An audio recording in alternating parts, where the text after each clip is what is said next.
ticket po ako ni Mama. Ay, naku. Kasi sumama po ako. Sabi ni Mama, sumama daw po kami sa papa namin. Sayang naman di kayo nag-aaral. Sabi ni Papa, mapag-aralin daw po kami. Pag-apag-ipag-ipag na daw po sa pera. Kawawa naman pala kayo. Nahihilo na nga po. Kanina pa po kami ikot ng ikot dyan eh. Oh, Wala lang pong bumili. wala talaga mahirap magbenta ngayon kasi may panahon na ang taghirap. Taghirap ngayon. Hindi kayo papa nyo nasa laot.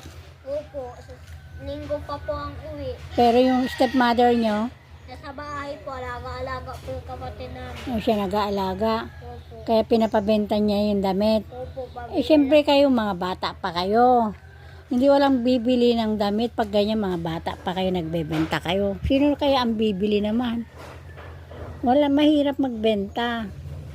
Dapat siya yung nagalok.